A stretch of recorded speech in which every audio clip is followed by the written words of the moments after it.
No, And we were, but we were like in Italy. how's it going? Hello, everyone. Her grandma. Having fun yet? Oh, yeah. You're pretty active. Oh, Yeah. a little active. We'll take it. Outside relaxing. No, you know, because she's like a busy woman, she does her thing. Get an extra pen clip. Yeah. You look tan. I do? Yeah. It's weird, I haven't been getting out at all. Like I see you. Maybe I'm tanning from the inside You out. look And now. I'll remove myself from this conversation. I run into everybody here. Supermarket. Grandma has I ran small into like towns 3 over- times over the summer. Yeah. I haven't run I've into been you, but I see you walking home all the time. Really? Yeah, like Yeah, by the way, out and first about. time I've seen you in person. I don't know. Congratulations. These two signing Been things. locked in. Yeah, how's that? How's 3 a.m. treating you? It's okay. 4 a.m. 3? Goes from 3 to 4. Mine. Second hour. We're in between By nine. yourself, so I don't have that problem. they're like, when you going Good for you. home? I'm like, I Yeah. don't know. I'm hoping this Great week to they have a come in grandpa. a booth that maybe. can Everything walk right? around by Yeah, myself. it's Otherwise, fun, you know. just swivel in This the is chair. just. We have a small meeting prior to the That doesn't meeting. even start yet. Like, Yes. we won't Yes, we even do. start that meeting. Let me know if you're ready. Really? Yeah. We just get Get started. I mean, the bone came out of his hand. As ready as I'm gonna be. Yeah, he is not even. I hear you. It's not even nothing that he even used yet, so. Care of bathroom. So when you wanna start, Yeah. you can, because they're recording already. All right. So, With the audit meeting first, and then they'll stop. and then we'll start. Hi, Nick. Prevent us having to move forward. Yeah. Nick Crispino. He's the head of IT for the city. We grew up together too. yeah. Okay. So, do I need to call a roll call for this particular? Just the two of you. All right. So, I had a chance to go over the RFPs, and there was 2 that stood out for me. And the 2 that stood out was EFPR and PKF. Very similar pricing. They're both offering an all-inclusive solution or audit service for us. With there's 2 points that stand out for me with PKF. One, they actually show a timeline of how our audits go, and being in this committee for some time, and with some of the changes that we want to do, having an agency, a company that knows these timelines right off the bat, and it's like saying, okay, this is what we're shooting for, was a plus for me, because it's what we want to do. I don't like to postpone things as much. So the other plus for PKF was that they work with the city already. So I can tell you already, I'm familiar with PKF on a professional level, and I have nothing but good things to say about it, so if that's how you're leaning, I would also absolutely. support that. Okay, yeah. So that's an easy suggestion you would be making to the board, that we would want to go with the services, to have the recommendation to the board, and then we would elect as a board to go to choose PKF, what our recommendation is for PKF. Okay. All right? Sounds good to me. All right, I think the meeting is over, meeting adjourned. Yeah. So 1, 2, 3. Alright, committee's done. Go. Okay. All right. So, welcome everybody. Welcome to this new location for today. And I hope everybody had a wonderful summer break. So I guess we could start with a roll call. All right. So we have Mike with us. Is Chrissy's on her way. on her way. We have Greg, John, yeah. Okay. And Teresa with us. Michelle, And who works Michelle, with us. who works with us. And of course, we have Cher and Bob present. Good to see everyone from a good summer. Okay, so, yeah, I guess we sent out proof of meeting, and one of the things that we gotta do is to make sure that we approve the minutes from the previous meeting for June 20th and July 14th. So we would need a vote for that. I'll motion to approve the minutes from the last meeting. Can you get a second? I second, we approve the minutes. So then we just need all in favor of this one, okay, all in favor? Aye. Aye. Okay. And given that we have, Did you both then, or did you do just the So- June 20th? we should, I guess we should, that, like, we Makes could sense, do, June 20th. let's do the June 20th, and then we And could then repeat it for the July 14th. So again, it would be the approval for the minutes of July 14th, and I would need a motion for it, and a second. I will also move to approve the July 14th minutes. I'll second. Okay, and then all in favor to approve the minutes for July 14th? Aye. Aye. Okay. So, we have our treasurer, Adam Pollock, who stepped out, who's actually, where do we have Adam? So Adam is out, Mhm. Chrissy will be giving the treasurer's report, so I guess we can wait till she gets back. Okay, Okay. all right, so we're moving actually very fairly quickly in this meeting, apparently. I know you should be treasurer much more. I- Totally up to you. Yeah, so I was a treasurer, as you all know, for a while. And if there's any objection from Bob, if there's anything that's stopping me for reporting the treasurer's report, then I can take that on and we can move on and the items go. So June, July, and August are all stapled together, just so you know. June, Oh, they're all right there, all stapled together, all 3 months.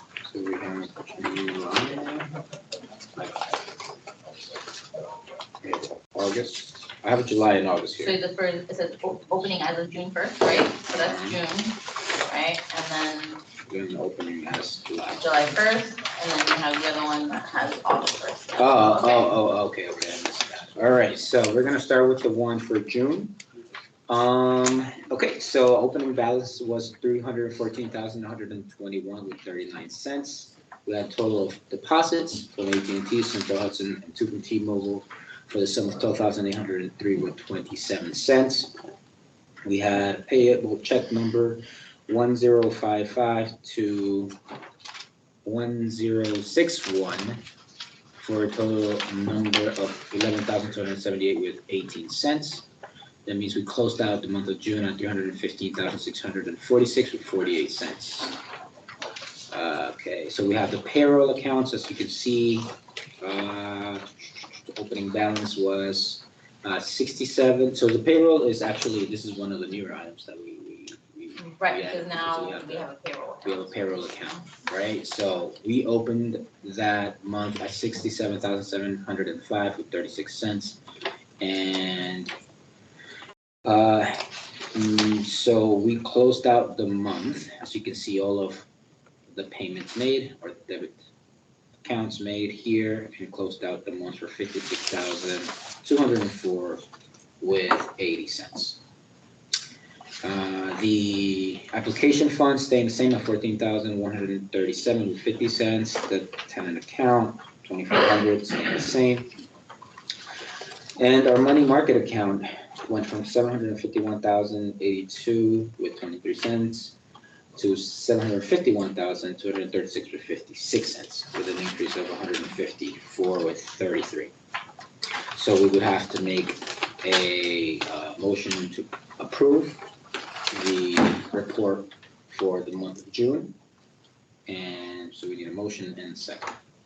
I motion to approve the treasurer's report for the month of June. So, And I'll second. And then want to, and then we do want to pay the bills. And then, okay, that's right. So then we also have, which are the checks that I Did you mentioned. vote on that? no, We just voted to approve the treasurer's report first. Can we make a we motion, didn't vote. can we move to approve the report for all 3 months and the bills for all 3 months simultaneously, or is there any problem with that? You can do that, absolutely. Okay. Okay. So then I could just keep, yeah, so let me go on to July now. Okay, so we had the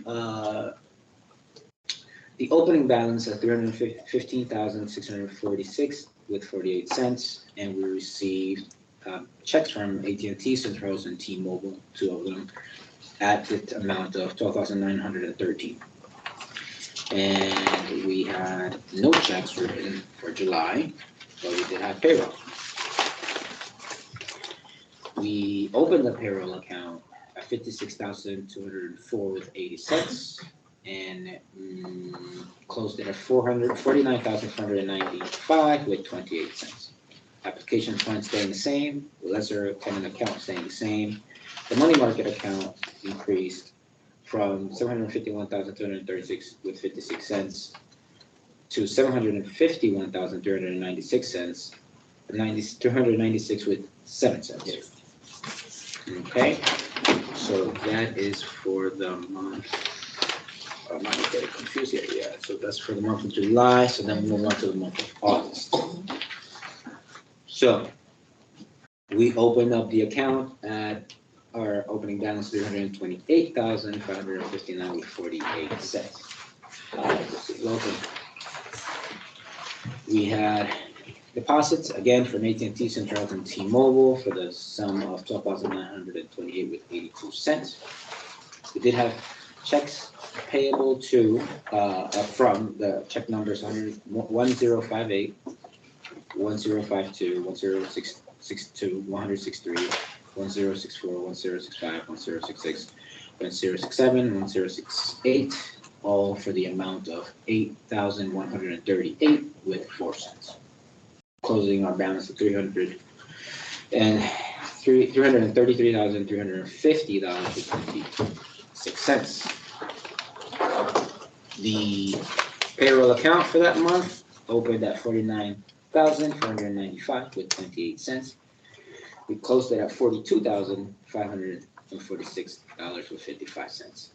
The application fund staying the same, the tenant account staying the same. Our money market increased yet again by $159.54, going up to $151,555.61.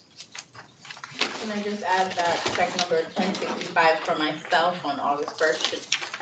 The remark should say reimbursement and not invoice, so I would just change that simple. 1065 is a reimbursement. Yeah, Now, what's the- $48.63. What was the reimbursement for? It was probably for like Adobe, like what I paid for being Services. able to use Creative Cloud. Okay. All right, so then we need a motion to approve the report for June, July, and August, and also a motion to pay the bills for June and August. Of course, not in July. Two different motions. Mhm. So I move to approve the treasurer's report for June, July, and August 2000. I'll second. All right, all in favor? Aye. Aye. Okay. And the second one would be for the payment of the bills for June and August. I move that we approve paying of the bills for June and August. All right, all in favor? Was there a second? I'll second. So with the second from Mike, then all in favor? Aye. I guess we could go on to the treasurer for a chairman report. So I don't have a lot to bring back, but I'd like to also, make a thing or a common practice to bring the articles that come up my way, projects that come up my way, my radar, things to note, right? And something that was actually noteworthy, it was reported in August 12th, and it was updated as of August 13th of this year. And the title is NASA IDA votes to end property tax agreement with Amazon over lack of new jobs at Sisonet warehouse. Right? So I'll read a little bit about it just because maybe you read it, maybe not, but basically it was part of the deal. The county would be given around $11,000 tax break for 15 years. Right? With obvious jobs to be brought, they have failed to do that. So they have moved to recapture the benefits that were given. And part of the reason why it's noteworthy for me is because there's a kind of a for lack of better words, there's a lot of um,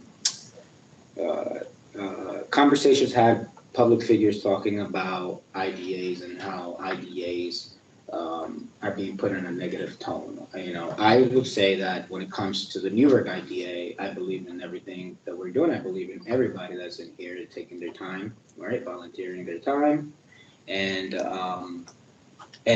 with the best information that we have, with the information that we're getting, that we're having agencies double check information and all of the practices that we're doing, I believe that we're on the right side of what an IDA is, right? And what we stand for, what we want to do for the community. It's all for the community that we're doing. So I wanted to note that because there are ways that an IDA can have a way to make sure that the local community that it's representing has a way that is protected, all right? So it is our duty, it is our job that we're thinking of ways to make sure that our community has the most possible benefits while also being good partners for businesses, because that's also something that we have to work on doing, right? We want to kind of have that balance. So I thought it was noteworthy. So I don't know if it came up across No, it's not that good. the radar. Yeah. And there was, Laura, I just want to be clear. What you were just reporting on, where, News Channel 12, Westchester.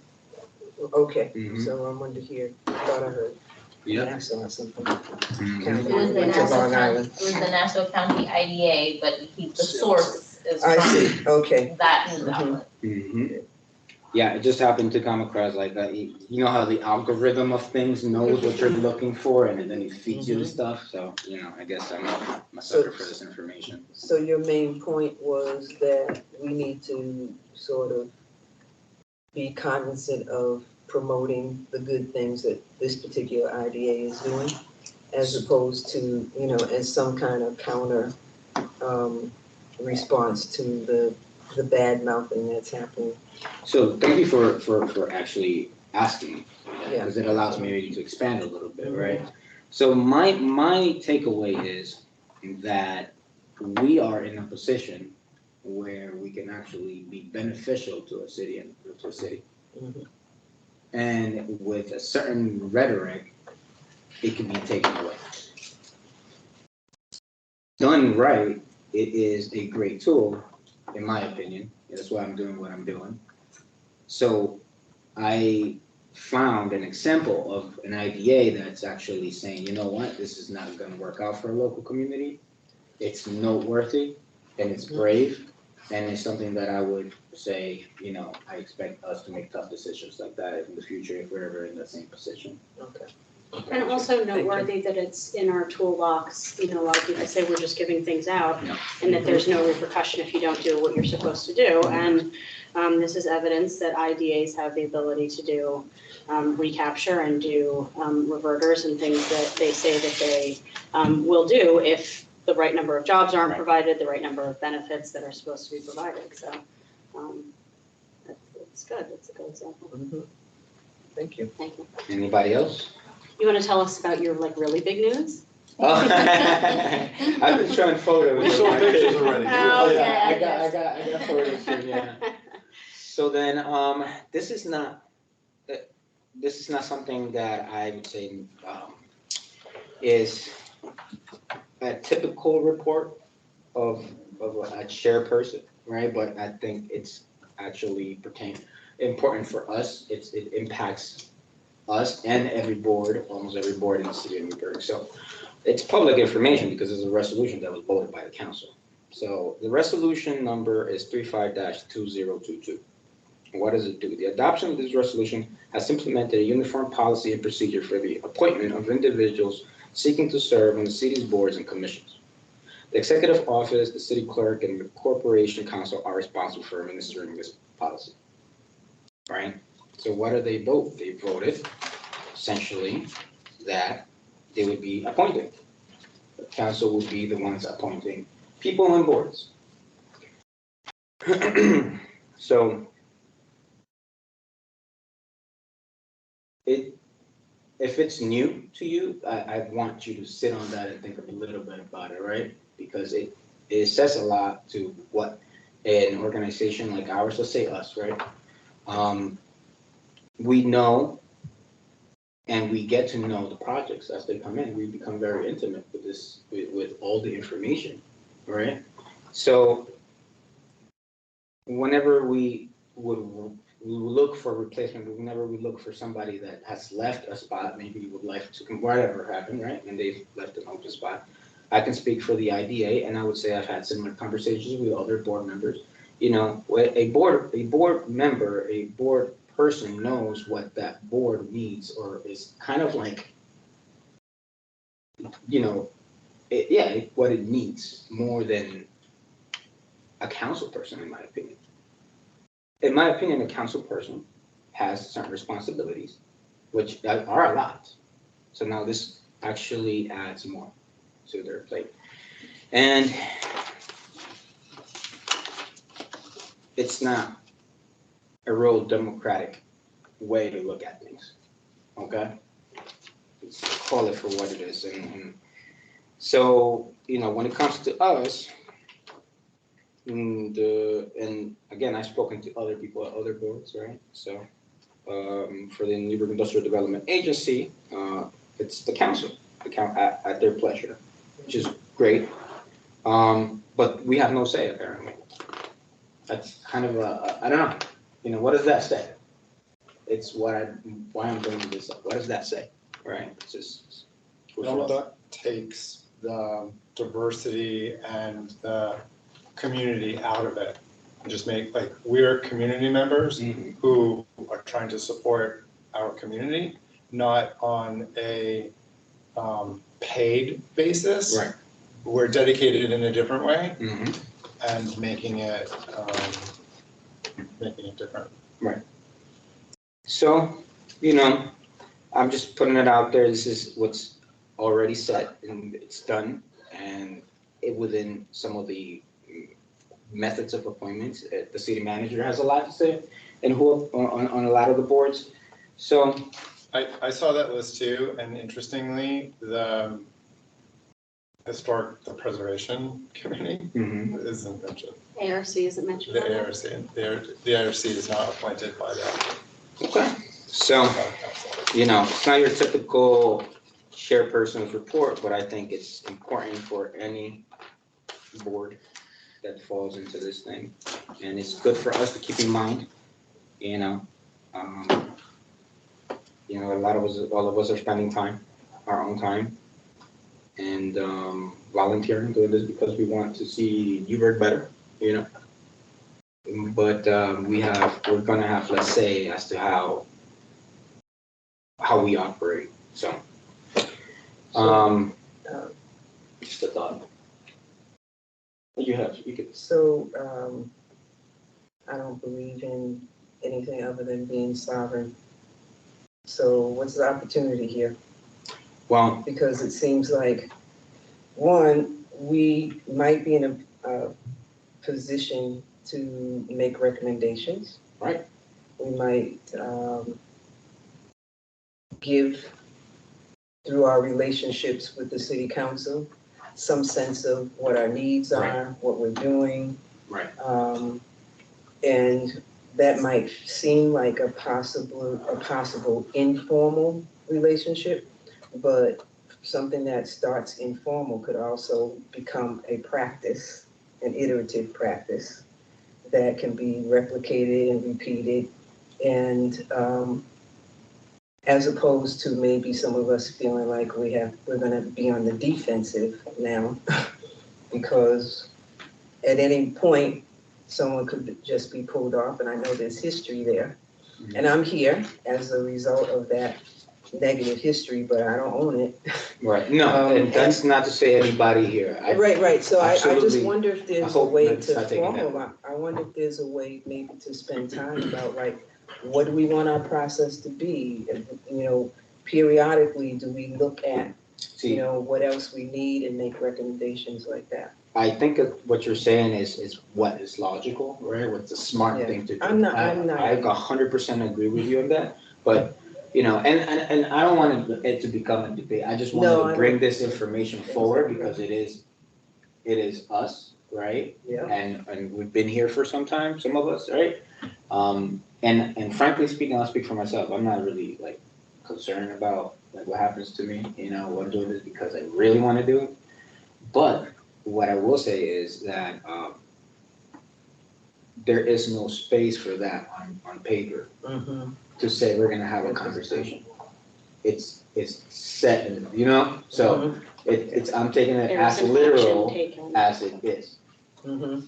Right. So from then on, characters change. Leaders change. Mm-hmm. With that changes their priorities and how they feel about it. And that's subjective, that's just their person, so, food for thought, right? Other than that, I don't have anything else to, oh, yeah, I did want to thank everybody for coming back. I do appreciate everybody, yeah. I should have started with that. No, it's a good ending. It's a really Yeah. ending to the speech. I like I it. did want to thank everybody for coming back. I appreciate there's, a lot of documents that you get to go through, right? So I have to say that it makes me happy that everybody's here. We're happy you're here too. All right. As our fearless leader. All right. Okay, so that's for the treasurer's report, so I guess we can move on to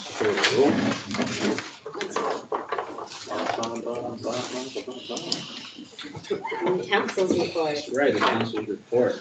So, good evening again, everyone. Just a couple of updates for you. There are two matters which you previously approved that are closing within the next, hopefully, 30 days. 104 Washington, which was approved last summer. That actually is scheduled to close on Wednesday. And I have documents for Tomorrow. Roland to sign. Next Wednesday or tomorrow? Tomorrow's Tuesday, but Oh, tomorrow. Hi, guys. I'll see you tomorrow. Faster than us. you can come back tomorrow. Thank you. But this week, This week. So that's, so if you can hang out a little bit, that's one of the matters that I have signature pages for. And then the hotel, FSH Hotel, they've been scheduled to close with the county. I think it's October 14th. It's either October 10th or the 14th. It keeps moving. But we did send out draft documents to them last week for review. And so I may come down at some point over the next 2 weeks to meet with you and get signature pages on that once I have a real date. Okay. Because I think it'll be before the next board meeting. Okay. And then as an update, Scobie Drive, I did report back in June that we were negotiating an amendment on that. We did sign that amendment, which essentially just kicked the due diligence period till the end of the year. The buyers felt that that's what they needed in order to finish up with DEC and get a new brownfield cleanup agreement, at least in place or almost in place for them to proceed with the cleanup of the project and then prepare it. So it's been a long 2 years. It'll be a few more years before we get to the point where we're actually selling, but things do look good. It looks like the DEC will consent to the at least the bad contamination is from the contiguous property on your property, the Scobie Drive property. And we also included the piece to try and carve out that little triangle that was added for purposes of the prior developer to go back to the city. So that it is moving. It's very slow, but hopefully by the end of the year, we'll have a positive indication that the brownfield cleanup agreement is being opened up, new parties added, and then they'll have a year and a half or so to get things rolling to a permit. That's it. Okay, so on to new business, I do have a quick question, so, oh, yes, actually, executive directors. Sorry about that, Sherry, so I do have a quick question before we move on, the suggestion that we have, at what point do we bring it up, for the RFPs? Oh, for which one? For, well, there's a resolution for it, so that's the Alright, second one. Okay, great. So then, sorry. So, yep, just to go over some things that I've been working on. I think, I've been talking to 120 Grand, AKA the City Club.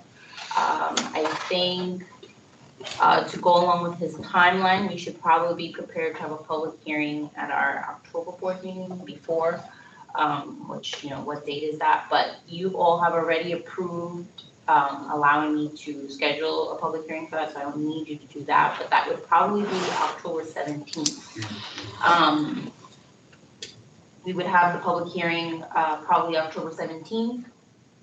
And then at the November board meeting, you would be able to vote based on the comments received at that meeting for his sales tax. I think he's just asking for the sales tax benefit. So, hopefully we'll be able to do that before, and just so you know, in case. Did we send you documents on that already? I don't know, I don't think so, because the only thing we did earlier this year was just vote to have the public hearing. I don't know if we have those other documents that are needed for the meeting. So yeah, just, trying to be there for that. 191 Washington Street, which is the school, that you all, have, seen presentations on it in the past from Sisha and Eric. At this point, where we are is that, they would probably be amending their application. And so that would require amending the report that you read in the past. So, I'm waiting to receive that official amendment, and then we will send that to the consultant who does the analysis that you all read. And then from there, we can schedule a public hearing or vote, you all can vote to schedule a public hearing, and move on from there. But, just so you know, anything that you've seen in the past for that is going to be amended. So that's why we're not talking about it today. And they also haven't submitted it to me yet. So maybe by the October board meeting. 145 Broadway, which is the Armory. We, as you know, had a meeting, that was our special meeting in July to vote to have that contractor do the work. He's applied for the permits, so it's just a waiting game to see when he gets it back. The council, or our council, Jacobitz and Gubitz, is fully aware of where we are in that process and any court dates that we have. They've been reporting on the status of where we are with the contractor for that time. And then lastly, we did have some issues with our audit, from last year. Wasn't fabulous. And it was very, very difficult to communicate with them. They did reissue it. I just got it a couple of weeks ago before all the craziness at the end of August happened. And so the issue that we had was some categories that they were using for the audit were different than the categories that we use in-house for accounting. And so now that those match up, and I have the report, I did have a labeling issue. And he got back to me last week with the correct label. So once, she's had shoulder surgery, she's gonna have finger surgery soon. So once we can both be in at the same time to go over it, then I'll submit it to you. But she's really great with numbers, and so I like for her to comb through it before I send you anything. So we just wanna have a chance where there's a calm week where we can go over it together. We'll get there. Very soon. Yeah, and then other than that, I had some questions that came up about why do we still report Gemma as part of our annual report with Paris, and it's because it's still in it's still titled to the IDA. So that stuff, nothing you can do about that until that's changes, you know, those questions will always come up, but pretty much everything, I think she and I have a handle on, and I don't think there's anything like I would need to bring to your attention other than that. Anything else you want to Maybe say? the federal unemployment, we got notice from the IRS that we're not required to pay. That's not an issue we No, need I to wouldn't know. bring that up yet, 'cause I don't have an answer for it yet. But you know, we did not have, what did we not have, paid family leave and disability. Right. We didn't got the realize- workers' comp and not the paid family leave.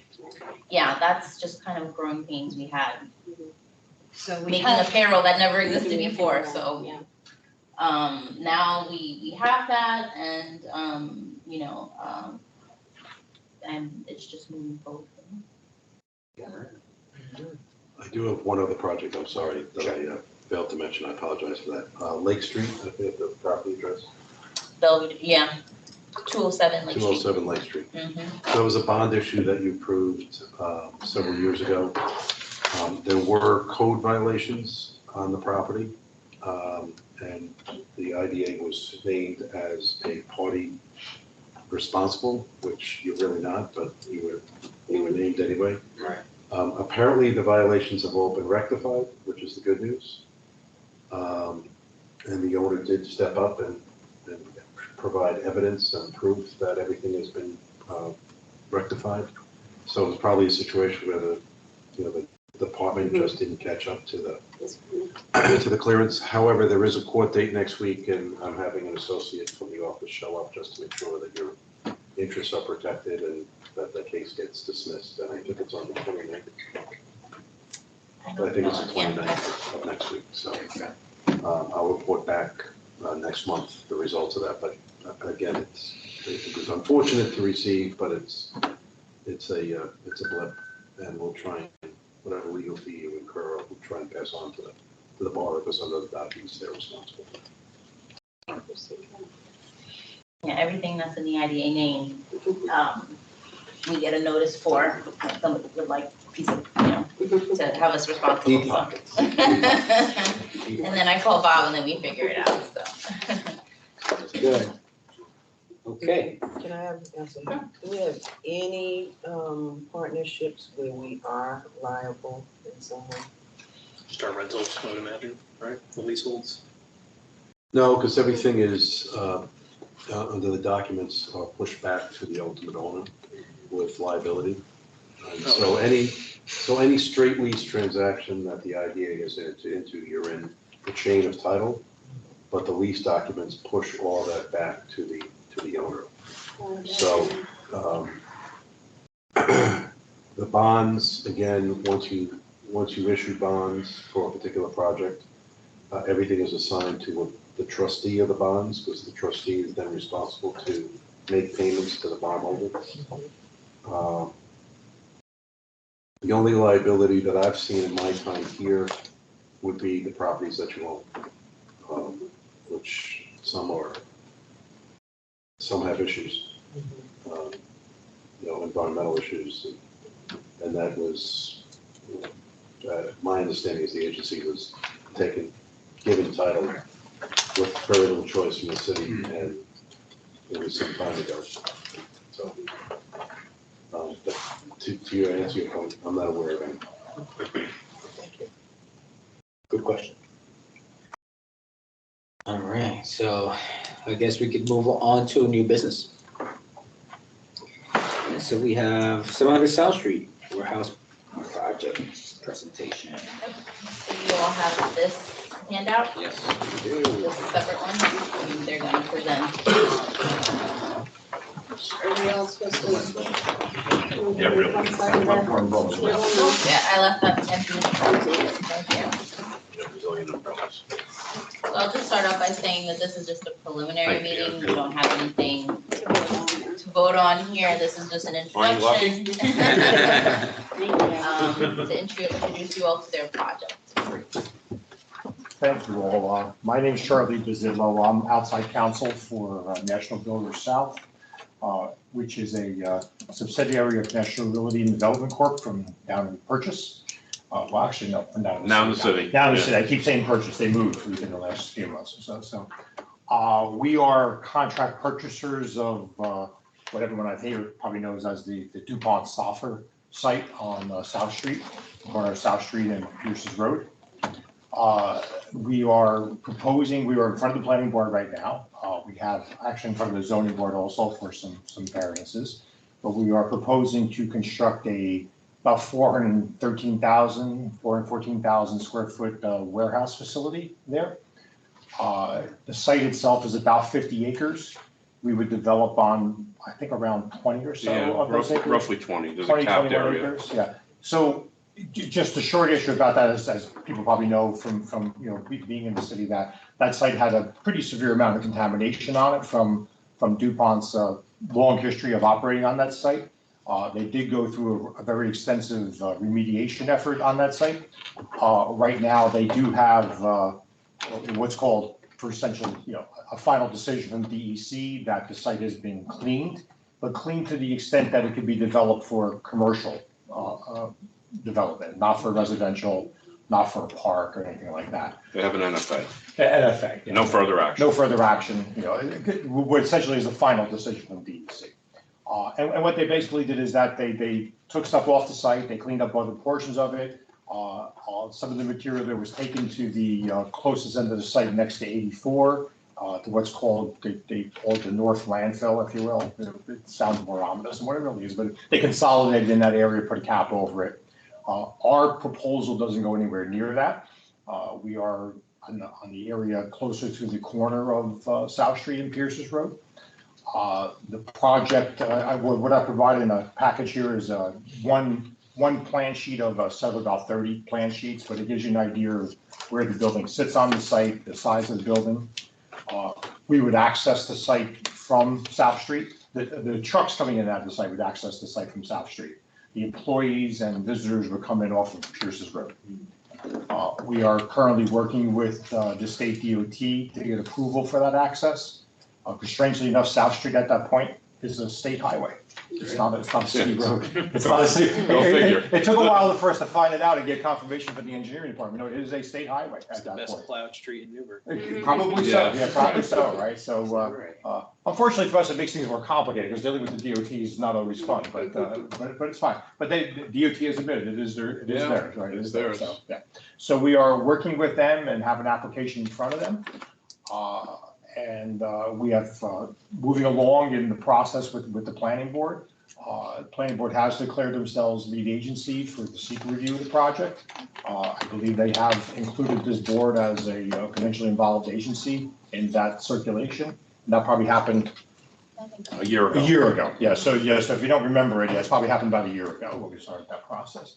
So as we're moving along and see how the project, the details of the project are now developing, we felt it was time to come to the IDA and talk about potential relief from the tax rate that happens with the city and the school district.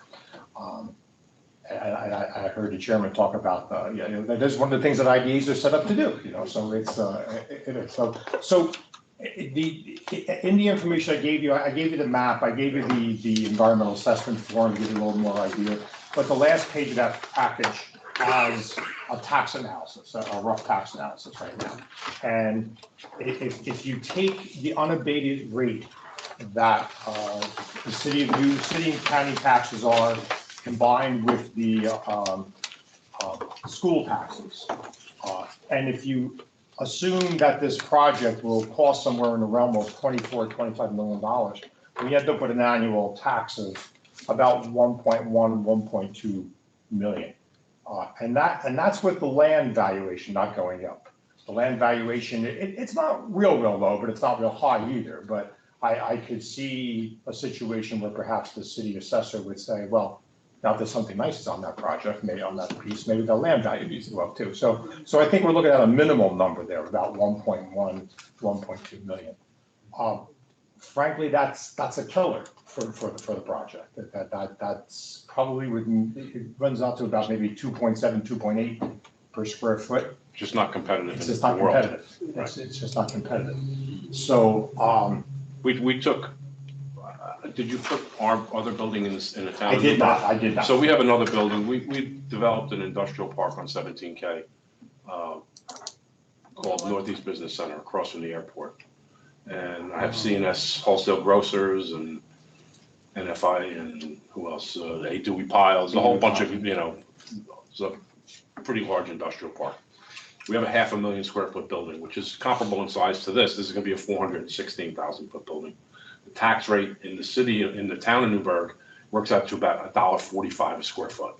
We look at it in terms of price per square foot. So to have a $2.50, $2.60 rate, it just tenants in the market or prospective purchasers, if we decide to build it and sell it to a company, it's not competitive. Just about $500,000 a year, evaporates every year, automatically. And it's just a killer in terms of obtaining a tenant. You're just not, if you go to Montgomery, the tax rate's even lower. We just did a deal, we just did a project in Montgomery on Neelytown Road, and the tax rate there is roughly, again, $1.25 a square foot.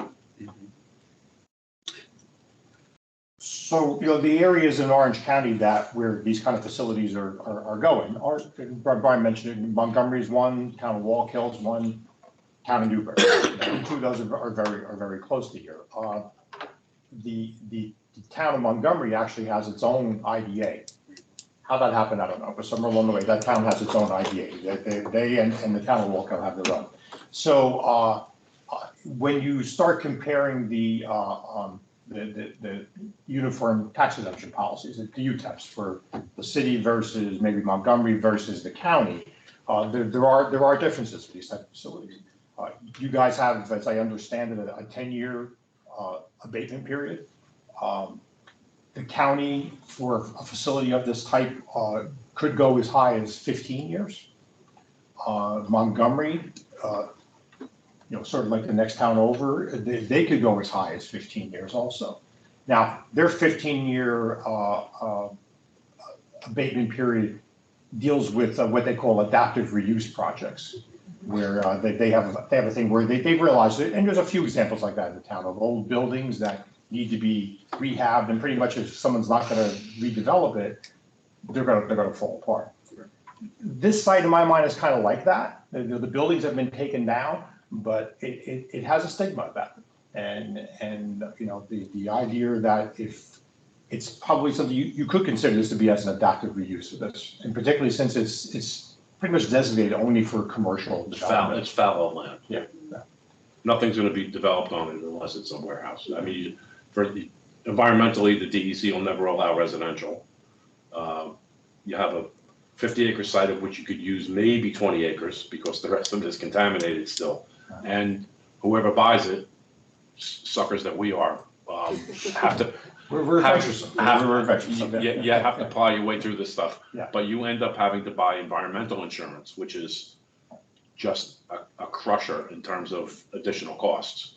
So for us to attract a tenant to the property and market it on a competitive basis with other properties in the area, I mean, you see what's going on across from the Newburgh Mall, where Walgreens is taking a 300 and somewhat thousand square foot building. The taxes there are going to be $1.50 a square foot, 5 minutes away. So if compare apples to apples, Have you closed on the property? no. No. We're not quite that crazy. We're not completely out of our minds, Yeah. but we're. Now that we have our bearings. Yeah. Now, positive wise, the site is good that it does have access to the highway. It's It's probably the largest site in the city with access to 84 and to 17 and then to the highway network, the throughway. I mean, it makes sense. It's just. So the logistics of it are attractive up front. Yes. Okay. It's just that the economics is what's holding. From an environmental perspective, the idea of doing a project like this that would put a fairly large building and its associated parking and drainage system on it is actually an advantage, because it actually ends up being an additional cap area, if you will, on the project. And it cuts off anybody being able to get onto that site and, maybe start digging and run into problems with that site. And we think it's a decent piece of property for this, but it does have that problem, as I'm sure you hear some people come before you too, about the tax rate for it, so. Well, and that and the fact that, I mean, if we lease it to one tenant, they will bring, I don't know, 150 jobs or more at a minimum. Right. And depending on. Typically, if it's a 3PL provider or whoever it is, they may work 2 shifts. You could almost double that in terms of if you have 100 people per shift or 150 per shift, you could double that and you get 300 employees. That's a pretty good boost to the economy, to the local economy anyway. Do you have a sort of pipeline of tenants? Yeah. This is your business. That's what we do. Yeah. Okay. Yeah. And So we're a private company. We're self-funded. Some of our projects, like if you know in the town of Newburgh where we bought the old Newburgh Country Club and developed it over 20 years into an industrial park. We've redeveloped Orange Plaza in Walkill.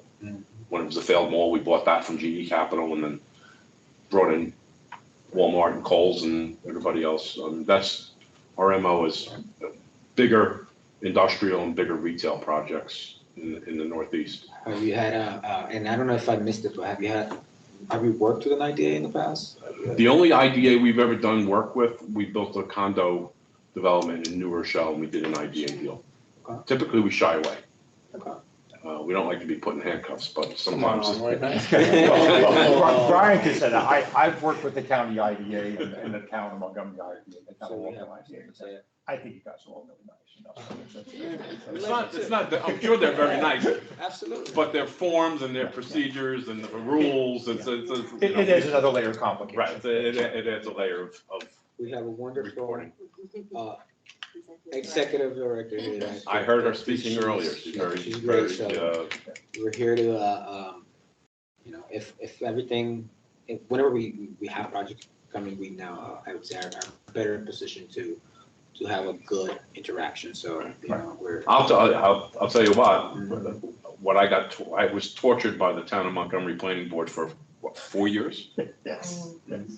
The city planning board, the city's a dream to work with, to be honest with you. Everybody that I You're just blowing smoke up his head, aren't you?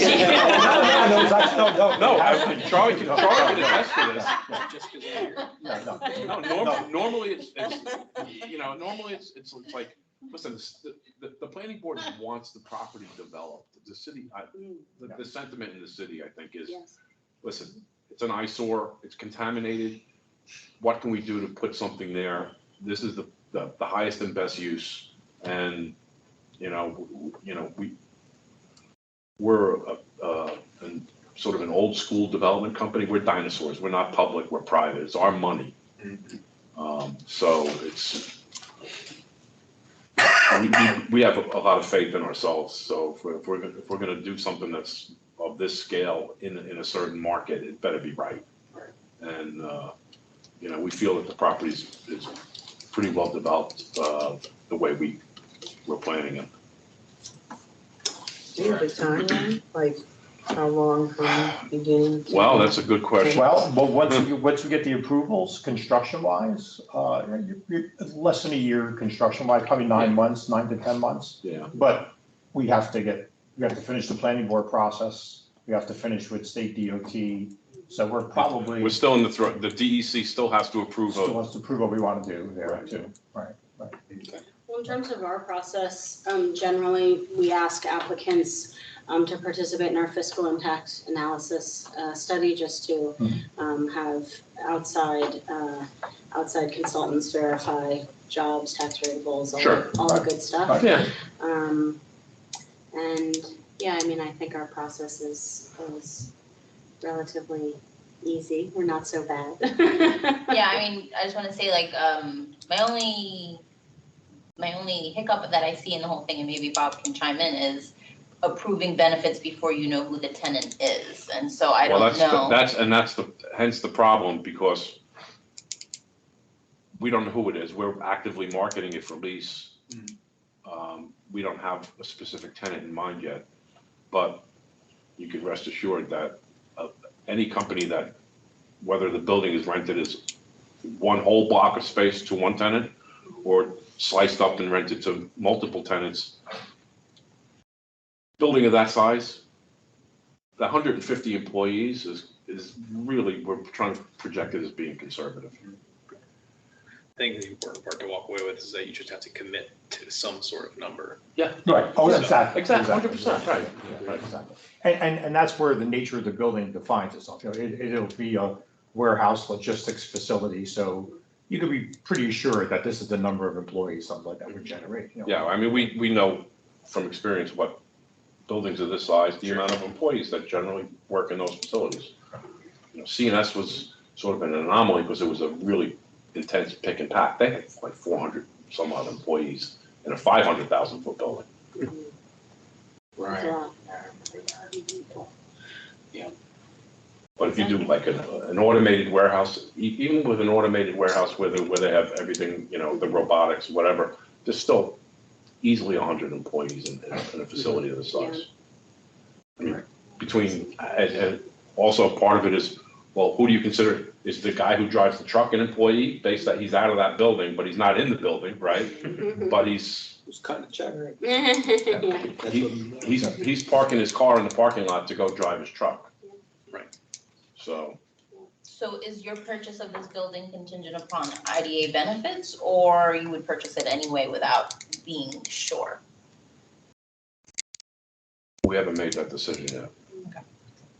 We have a contract with the sellers, it's AstraZeneca, Stouffer Management, Something. they have, yeah, what's that, Ademnix, I or can't they have even say it. all these LLCs. It sounds like something out of a movie somewhere. Right. It does sound good. So, our contract is contingent upon us obtaining site plan approval.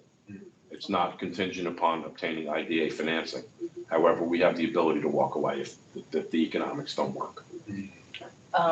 Okay, so when, you know, like, let's say you get a 15-year pilot and then the pilot's over, and then, like, let's just say it jumps back to 2.79. That's a roll of the dice. Okay. That's 15 years from now. I'm gonna be in Florida. That's somebody else's problem. Okay. And that's just inherent with any idea. So. Yeah, it burns off. It's you know. Sure, but I mean, like, you know, with the county, you're at a lower rate anyway, and other towns you're at a lower rate anyway, so you'll never be in that realm when the pilot is over in another place. So I'm just wondering the sustainability of something We long-term in the understand, city. we understand it's a roll, you're Okay. rolling the dice in the future. You're putting your money on the come line and hope for the best. Yeah. Okay. How long are the terms that typically? If we were to build the building for a tenant, it would normally be a 20-year lease. Okay. And it's a net, what we do is a net lease, so whatever operating expenses, real estate taxes, common area, et cetera, it just flows through to the tenant. Right. That's why it's, you know, being competitive with given 3 other buildings that are available the same size, one's in Montgomery, one's in the town of Newburgh, one's in the city of Newburgh. Well, the one in the city is gonna cost us another $800,000 or more just because of taxes. Corporate real estate guys tend to factor that into the deal. So from a legal standpoint, and you probably know this, you probably know it as well, from an IDA standpoint, the process is relatively simple, but it does take some time. Yeah. Right. Some lead time, so, Yeah. The application is online. You weren't gonna vote tonight? You have an application online to go through. We understand. And if you want to pick my brain on that, I'm happy to do that. Sometimes slim pickings, but. That's okay. I feel the same way about mine. Happy to be available for that. There is a public hearing requirement. They have to get some reports done by their consultant ahead of time. This agency does have a local labor policy now that's on the website, so you need to be aware of that. If there's a deviation from the UTEP, there's another public hearing for that. separately for the deviation. Right, Okay. okay, so again, you build in, Mhm. that takes some time. The first one has to be by statute on 10 days' notice. Second one used to be 60 days' notice, there is now no notice provision. But my recommendation has always been, at least Follow 30 through. days, Yeah. at least 30 days' notice. Okay. We have done 20, but, it should Yeah. be more than 10 to make sure that the community knows and the taxing jurisdictions has an opportunity to comment. And once an application is submitted, how long typically for your consultants to issue? Oh, this turns around quickly. Once we get the numbers for. Yeah. We also Um, have to vote to do that. Yeah, no, I understand that, but I'm Yes, just yes, yes. Michael, I think trying to we- put some timeline in my head here. We've worked with MRB, who I think is like up in Schenectady but anyway, usually depending on their workflow, he would say, I think quickest would be like 2 to 3 weeks. Yeah, I would okay. say like Okay. 3 weeks, Yeah, depending Not on a how 6 quickly, months. Okay. yeah, Okay. yeah, not 6 months. They move quicker Within than a the month. DEC and the DOT. So does everybody. So does the snail. So then you used to setting up a situation where you go through the hearings and that can't make the final decision until the planning board has completed seeker, but you're willing to move ahead and do those things going along, so. I think as long as the application is in, Yeah. and then we have things to actually look at, then. We've done that, the agency has done that, but obviously there's no final approval. Yes, Until you until have- site plan approval. Right. Correct. Very good. Okay, and then this agency will then look at the seeker determination done at the planning level and either adopt it after it's reviewed or point out some issues or questions and then do the approval. Okay. Thank you, So gentlemen. that's that. Thank you. Thank you very much for your Taking a time. chance on us here in Newburgh. Does anybody else have any questions before they step out? And certainly if there are to come up, talk to Sheriff, you know where to get hold of me, and I'm sure we'll be going. Sure. Okay, Thank you very for your good. time. All right, thank you so much. Thank you. Okay, Good night.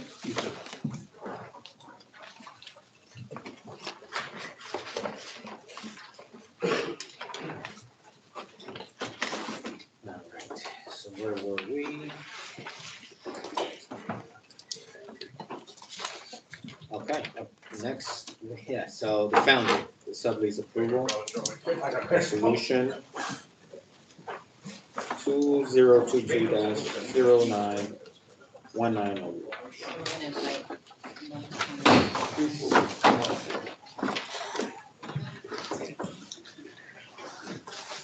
Good evening, everybody. Hello. Thank you for your invitation. I don't know if we're able to present to a screen. We had a little presentation. Is that screen? I don't know, and that's not my, the city set that up, I have no idea how to connect to that, so. I can give you this. Okay, that would be great, or if you turn around. Yeah, maybe if I turn can around, just, I think. I'll turn the laptop around. I apologize in advance if some of this is not big, legible. That's recording the meeting, actually, you see us in the top right-hand corner, so. So I would say we do have 2 new board members. Yeah, I wanted- So you may want to just give a little background.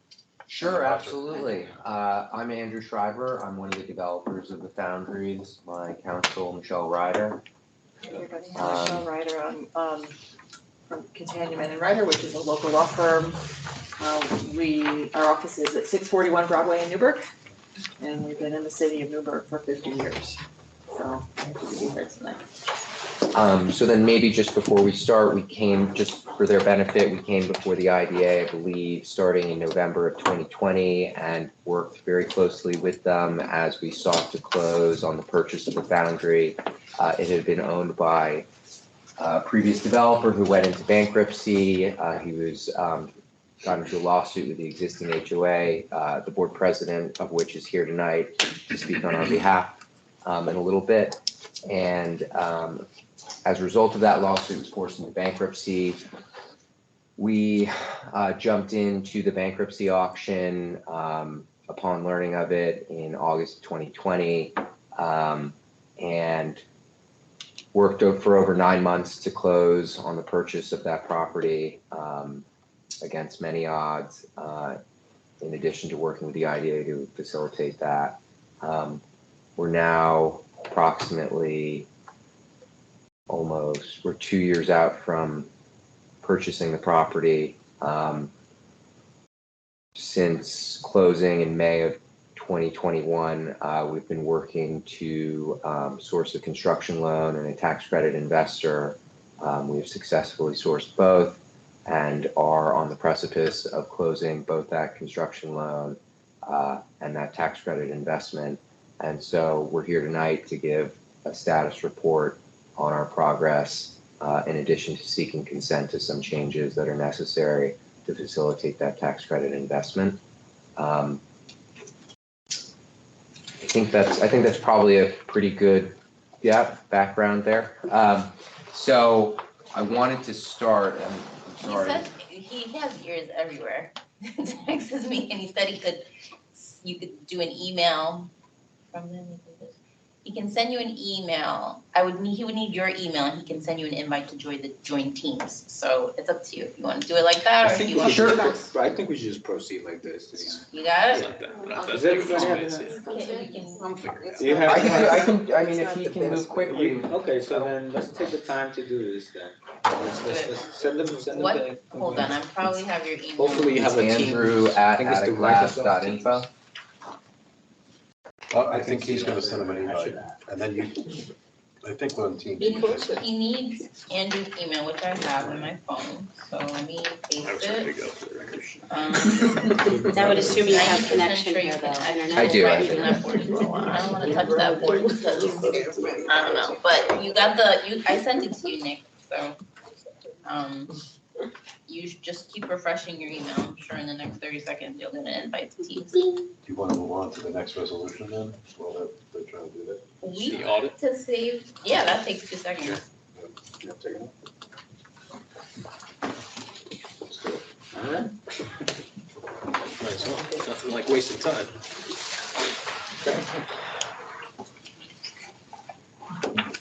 Okay. So I guess I'll go.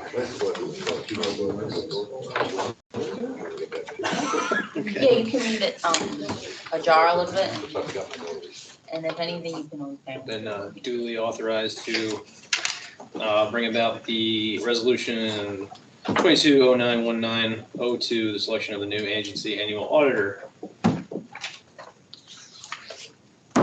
And based on the recommendation of the audit committee, we have recommended PKF to take on that audit. Would the board like to discuss that, or would you like to move to approve them to proceed with the audit? Alright. I'll just note that you all have, everyone has received multiple times copies of, everyone who has responded to the RFP. So everyone has that chance to review. Alright.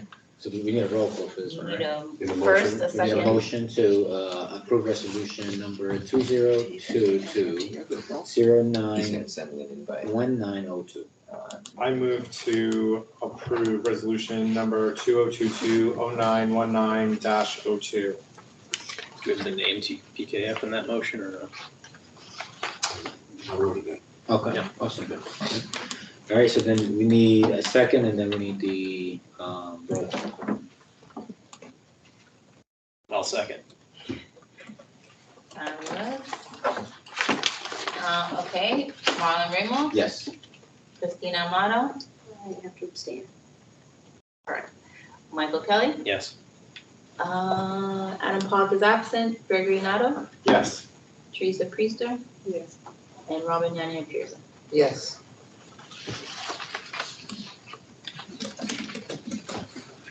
So I will let them know and we will be able to engage for following audit coming up. Very excited about that. Anything from Nick yet or any email? No, nothing. I just asked they stay muted as it will create an audio loop.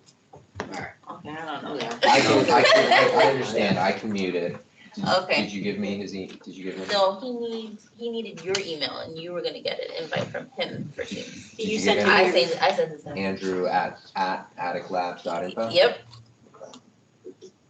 Nick, I don't know if you can hear me, but I haven't gotten anything yet. He can Hear hear. everything clearly. He's got ears everywhere. He's the person to go talk to then, That's what huh? I saw the see up there. Okay, let's see, you've been invited. That's Nick Crispino, who's the head of the IT. Sure. Sorry? Spam folder? Ironically, we went to high school together. See, this is a screenshot. That's right. You and Nick went to high school together? Yeah, Cornwall High School though. Oh. Yeah. That's fun. Even spam? I got a very strange Nope. email. My brother is an artist and he lives in Hawaii. You're invited, okay, He sent me an maybe email. I'll just copy, here, how Buddy, about this? is it Mike or Um, Mark Neffel? no, well, I'll email it to you, I'll email this to The you guy myself. who lives in Arizona, his chief of staff. Oh, yeah, I don't know his name. Man. They just know each My other. brother knows him, my That's brother funny. lives in Hawaii. He said, how is this happening? Places you go. I told him to look you up. Try now. Send, Oh, no. 6 degrees, as right? long as it goes through my sent box. And then you will be to you. Might take a few seconds. Look at that. This better be good. It's visual. You and I'll get on that next week. We'll wait and tell them who created it after they tell us if it's good enough. It's out my game with these guys because they really put on the Google Drive. I work on it every day. Editing. That's how we do everything in the bakery. Yeah. Oh, yeah, I see. Partition. By the end. As a bakery child, I was not used to doing things then, but I've adapted my style a little Don't bit. contribute. Sure, I mean, Yeah, it I works don't for know. this. Don't All right, introduce so to just age. couldn't see I know that people before. start with I'm they were gonna 19 mute years myself. old, They barely know how to use a Mhm. computer. But I'm On gonna. your phone, no problem. On a computer, forget about it. No one took a few decades. And just waiting in line, you can't verify this person. Can I just tap it, admit? Yeah, you guys came You in. live there? Okay.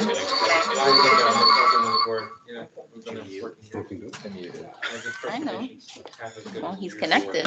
Okay, great. So it should be able to It's good. open share tray. You all, 'cause I know there's- Sorry, every time I wake up and I see they're doing work, I. Yeah. Sure. I can do it. Great, There it is. look at that. Is it working? Oh, it's up. Great. There we are. There you go. Yeah, I bet you are. We'll talk later. They say it's really the definition There of you go, life. look at that.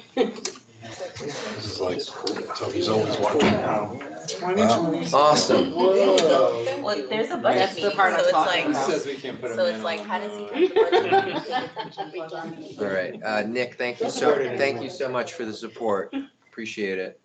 All right, so I think we're good to go now. I'm gonna start off by, we're gonna go through quick report on construction status. I'm gonna ask Bob to speak a little bit to that, specifically to phase 1 and 2. And then we're gonna go through where we're presently at financing wise. We're gonna talk a little bit about historic tax credits and how they work, and why that will necessitate some changes to our overall organizational structure, and then conclude. So just to start, the developer, myself, as well as our contractor, AHC, has been working hand in hand with the HOA over the last year and a half to tackle a lot of the deferred maintenance that accumulated over the course of the last 20 years when the HOA was somewhat insolvent due to not having a completed condominium and therefore the ability to collect all of the common fees originally envisioned, in addition to not being paid by various owners. And so to date, we've almost finished a new roofing system, which has been a huge need, in addition to providing a new HVAC system to each unit owner as necessitated by fixing the roof. And then finally, working with the HOA to complete a review of the entire sprinkler system and to bring that up to date in phase 1 and 2. Then moving forward, we're going to be focusing with the HOA on the parking garage, which has fallen into disrepair, getting a new intercom and security system there so tenants can let people in when they buzz, and then eventually getting to the final finishes, which are the interior hallways and common areas and the courtyard. which should be a lovely amenity for all members. So maybe I'll just pause there and I'll introduce Bob, our board president. Hi, everyone. And I'll make this quick. I'm not here with Andrew. I'm here on behalf of the board and specifically in the homeowners generally. Since Andrew and his team have come into the last year, the Foundry's daily operations have gone from what problem are we facing today and what emergency are we going to have tomorrow to now planning out the next 5, 10, 20 years. And that's not just because of the influx of cash that was brought in from the sale of the auction, but also just their expertise and the partnership that they've made the effort to form with us as new members of the board and as our community. I believe, Andrew, you've taken the time to go around and just knock on doors and meet people too, which was just huge for us because in the past, all of our sponsors have been very hands-off, very demanding about what they want and not listen to us. Now, having been there for 14 years and some of the owners that have still been there for 30 years, we still have one or two, they are excited. They see what's coming from the Foundry, what was promised 30 plus years ago. And that's why I'm here tonight, just to show that support, because he has brought in this excellent team and this construction crew from AHC. And every day I'm getting phone calls and text messages from homeowners who aren't complaining about the noise on the roof, but are grateful that they're hearing noise on the roof. So I'm really hoping that we can see a way to work with them future and help them close on these construction loans. Thank you, Bob. Thank you for letting me listen, for letting me talk. So then just to quickly talk about what we've achieved to date. So I think many of you have seen there's been a lot of progress that's been completed. Obviously, we got the building in a certain, we acquired the building maybe at a stage of 30 to 40% done, which was to some extent an advantage, though there were many things that had to be figured out and reworked. And so, you know, to keep this simple, we're almost done with the roofing system. All sort of metal work has been done. That's the structural steel, the trusses at the top. All of that's been sort of adjusted to accommodate existing and new layouts. We're about 50% done with wood framing, which is hugely exciting. Site work, thermal and moisture protection, which is waterproofing, and then you'll see we've tackled some smaller items: masonry, concrete, elevator, plumbing, mechanical, and electrical. And so we've been able to do that because our funding institution, Webster Bank, which is our construction lender, gave us a pre-development loan of $2 million. And that was to tide us over and allow us to maintain or continue to make progress on the project prior to us closing this construction loan and our tax credit investment.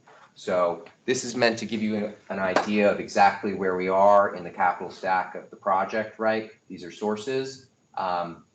You'll note partner equity at the top, our acquisition loan, our pre-dev loan. The construction loan will take out our acquisition loan and pre-dev loan. And in addition to that, we'll receive some HTC equity up front, an HTC bridge loan.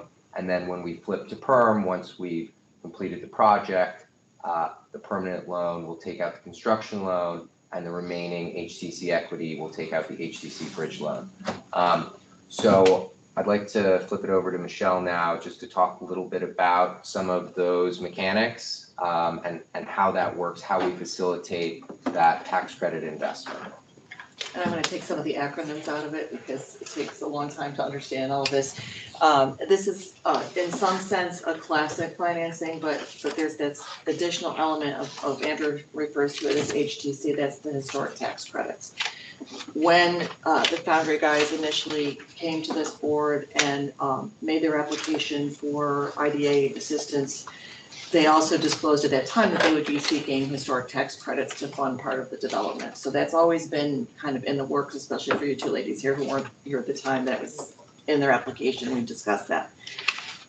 The pre-development loan, as Andrew said, kind of let them get momentum going, and their lender felt good enough about the project that they were willing to advance some lending to keep things moving, because the process of getting the construction loan and the historic tax credits to work together is very complex, and they've been working on this since before they acquired the property, okay? We're now on the precipice of closing, we hope this week, it's planned for this week, on the construction loan, that's with Webster Bank, the same lender who gave them the pre-development loan. And that's a classic construction loan, so they have to submit draw requests, they have to show what they've spent the money on, it has to qualify for draws, they don't just give you the money up front. There's a very organized, structured process. And those monies will be advanced to pay or reimburse for the construction costs. Once they have a certificate of occupancy, they're ready, they convert that into a permanent loan. It becomes a long-term term loan that they pay off over time. So it's construction, during construction, you finish the project, it converts to permanent. Overlaid with that is the historic tax credit financing. This part is not in every deal, it's complex. Historic tax credits are a form of financing that, they're not really a lender, they're an investor. There's no mortgage associated with it. The investor infuses money into the deal and is paid back in the form of historic tax credits.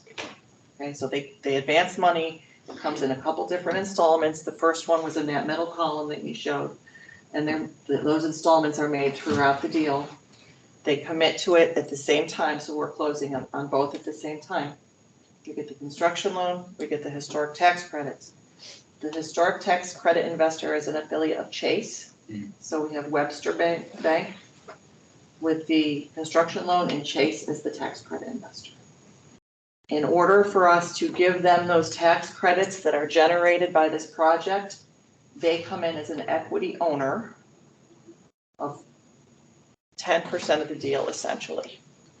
So they're going to come in, we have to form a new company, and it's called a master tenant entity, and they come in as an equity owner.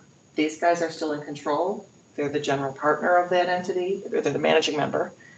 And they call all the shots operationally. They're still in charge of the project. As the tax credits come through, they pass through this master tenant entity right out to Chase. That's their repayment. Perhaps this is a better slide. It's a lovely slide. That's probably the best slide to So can I pair point with. to the screen? Here's our guys. Here's our applicant. Here's who owns the property. Okay. This is owned currently 1% by a general partnership and 99%, currently 99% by a limited partnership, our 5 or 6 guys who are in the deal. We have to let Chase come in for 10%, that's here. So it dilutes our 99, excuse me, I said 90, 99%, 1%. It dilutes our 99 to 89, they take 10. Okay? As the tax credits are infused and they're earned, they get paid out here, they get the credit, they take advantage of it on their tax return, that's their repayment. No mortgage, no cash repayment. Generally, a Chase investor or any institution that's in this business, they can stay in the deal for 27 years. Generally, they want to be taken out at 5. So there's an element in here with an option for them to be taken out in 5 years. It can't be expressly said that they'd leave in 5 years, but It's typical. if they did not leave in 5 years, it would reflect very poorly on them in the larger historic tax credit field, and they probably would not be invited to invest in other projects. Nobody wants them around for more than 5. Correct. But for those of you who were here when this project was proposed, there was a lot of discussion about that 5-year window. And it was discussed in the context of recapture in a sense. There was a lot of discussion about the condominiums and how long the guys were going to hold it and rent versus sell. And that 5 years was no accident. It was really anticipated that they were going to have to hold for 5 years anyway because of this investment structure. It Right, mirrors. so in order for the historic tax credit equity to vest, we have to hold the project no matter what for 5 years on any historic tax credit deal. Yeah, Tricky. so I have a few questions. So they're coming in ideally for 5 years. And I'm assuming at that point they've gotten their monies. So they purchase X amount of tax credits, and then the state portion of those tax credits, they are able to claim in 1 year, but the federal portion, they have to take it over 5 years. So of the tax credit and the tax credits they're purchasing, half of them can only be taken, of that half, they can only take a fifth each About year. half, it's about half, yeah. There's a slide, Andrew, on how the tax credit is. Yeah. Yeah, so So- why are we here? Maybe this might even answer the question you haven't asked yet. In the IDA documents, the lease in particular, there's a requirement in there that our guys lease this in the ordinary course of business. Technically, a lease of this nature where we're leasing the entire project to this master tenant to enable them to infuse the tax credits is not really an ordinary course of business lease. It's one big lease of all 59 units to that master tenant entity. Okay, so this is the Which you lease. are a part- This is the lease here, and then they're gonna lease it out to the tenants. But we're still in control. Are you included in the they? Yeah. Okay. So this has a manager, Mhm. and it's still our folks. Okay. They're not coming in and dictating, you can't do this lease or you can't do that lease. It's still the same group of guys who are managing. So how does Making this, those so how operational does this decisions. change? How does this affect us? So really, the only way that it affects it is because of the master lease. Mhm. So your lease, recall the structure of a straight lease deal, right? Andrew's group leased it to the agency leases it back. Mhm. Yeah, In that's that here. lease back, one of the provisions is they're going to finish the project, they have an obligation to complete the project, Mhm. and they can lease the project, and in this Be here. case, we anticipated that they would be residential leases, Mhm. right, for the 59 units. Mhm. But it also said that that lease has to be in the ordinary course of business. Mhm. This is not in the ordinary course of business. This is not, although it was discussed, the actual structure of it is not a regular residential lease from an owner developer to a group of 59 unit holders. Mhm. We are now they're asking you to put in the middle, Mhm. Foundry MT LLC, which they still manage, Mhm. Sure. okay? Yep. And so you're not losing that connection. Mhm. But there will be this sublease in the middle, and then they will lease out when it's completed to the individual owners. Okay. That's why that's why they're here, is to, have the board consent to that term of the master lease. And then we need to amend certain documents to accommodate that, which I will go through as part of the resolution. And it doesn't change any of our provisions or the terms None. of. Okay. That was one of So the. all of those requirements and restrictions, they would say requirements, we would say restrictions, Sure, sure. okay? That they're not going to sell for 7 years, they're going to, the Yeah. rental amounts, Sure, sure. All if that. what happens when they sell a unit after the first 7 years, all of that continues. That's all part of the approving resolution. Mhm. It's still part of the basic documents.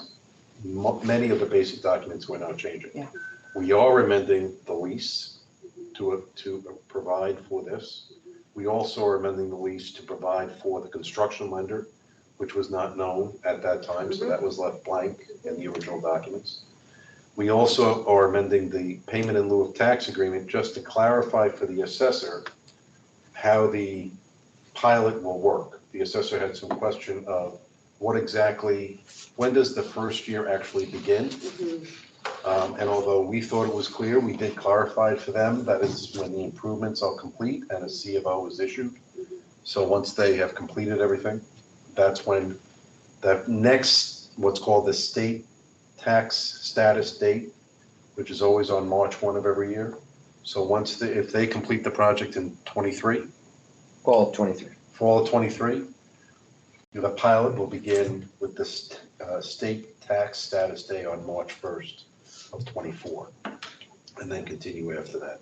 And we anticipated that. That amendment was actually requested by the assessors Right. to clarify, so Right. that was kind of out there, and we just thought this was a good time to Right. wrap it. And then the other request by the assessor was that some pilots are a percentage of payments, and so that's pretty easy.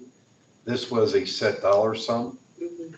and the assessor was having difficulty under the pilot, how does he, when the payments come in, split that among the taxing jurisdictions? Because some go to the city, some goes to the school district, and there's a small piece that would still go to the county. So we added language that said it gets split pro rata depending on the percentage split for that particular tax year. So is this gonna be the ongoing agreement? Is it gonna revert back to the foundry completely, or is this gonna be the people or the entity that's gonna be reporting to us? So the foundry, our applicant will continue to be obligated onto all of the basic documents. That isn't changing. Ongoing. So one of the initial questions when this was presented to us back in early August was, is the Foundry Phase 3 LP changing? And it's not. Okay, So different pieces of it are changing, but our basic applicant is not changing. Otherwise, to your point, we would not be here with just an agreement for a sublease and amendment to documents.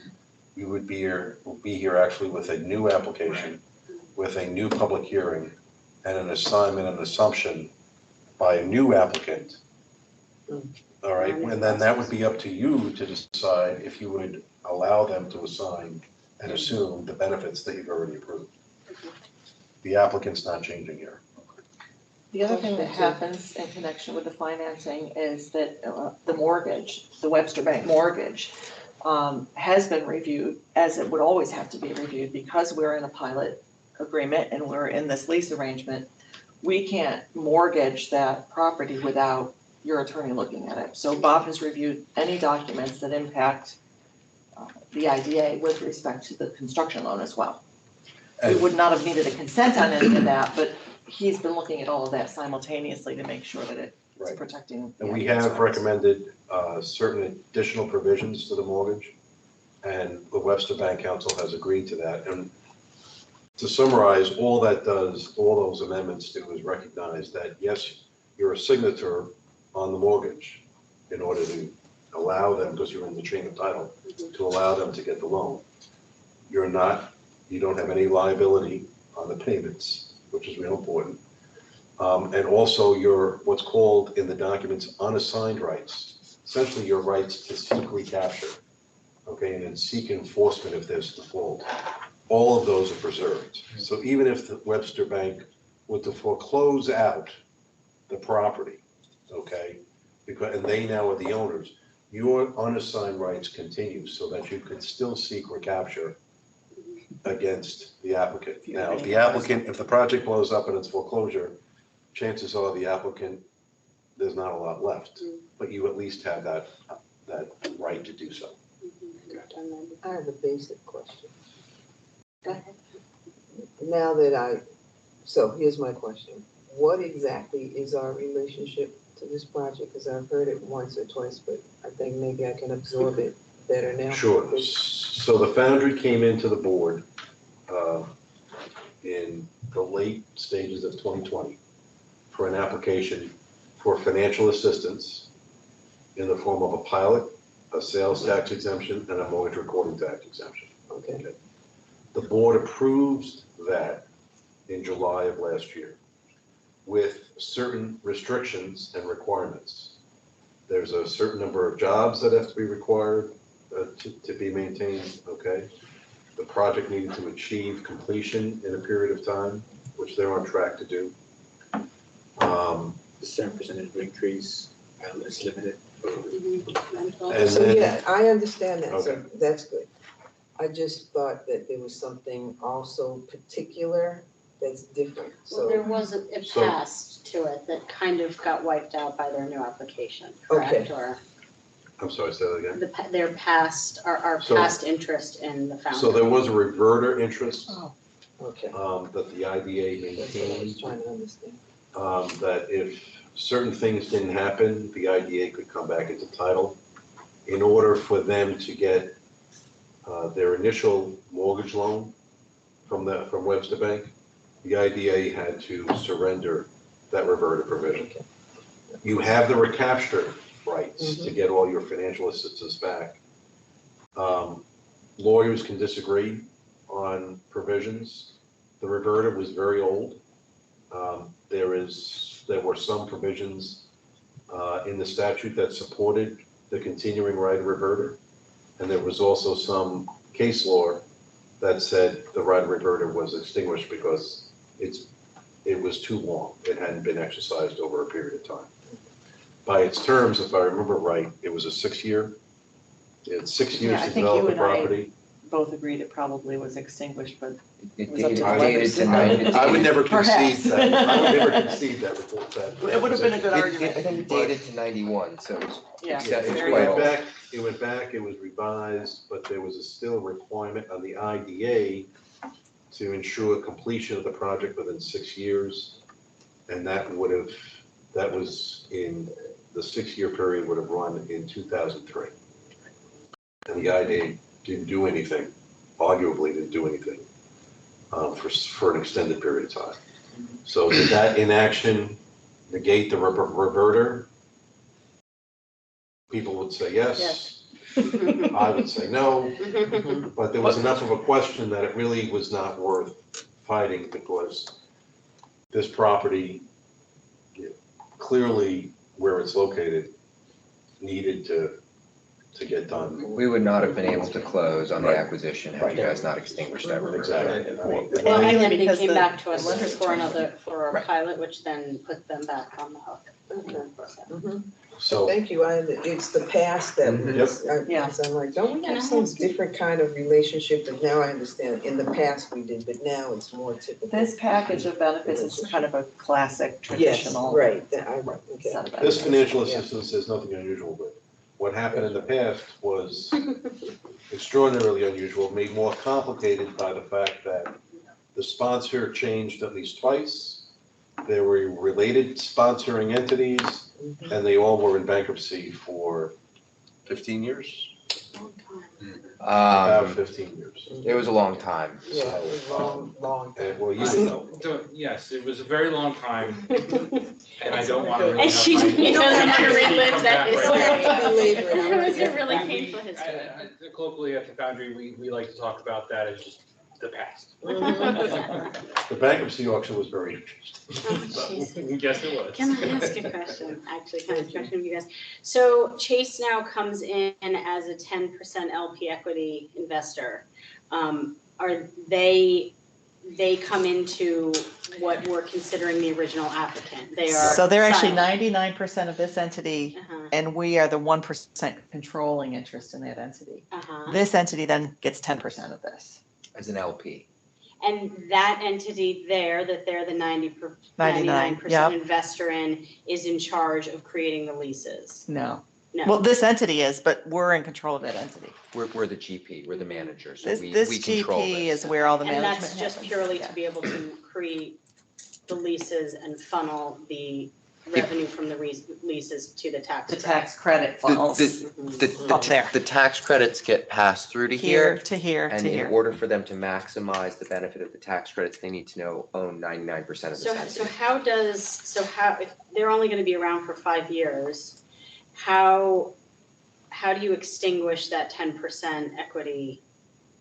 So they have what's called a put option. Mm-hmm, We alert them when it's ready to be exercised at the 5-year mark. mm-hmm. And as Andrew said, 99.9% of the time they exercise it or they wouldn't be playing in this. We buy them out Yeah, for we buy them free. out. So then you guys then step into that position. It's called a flip. Yeah. To actually lease out the This units, then or owns it. whatever is We're, remaining. we're still Managing. managing this, and so Yeah. these leases are just happening. I understand, but once they disappear, the 99%, somebody needs to step into that. Right, they would get position. assigned You over, guys do. well, it's a 10% and it would go here, or we can assign it over here. Now, this is extra complicated by the fact that this is a limited partnership and not an LLC. Not an LLC. If you didn't have an LLC, we wouldn't have all of these bubbles. We have LPs here because one of our owners is Canadian. Oh. And LLCs. LLCs are bad. Mhm, For him. yeah.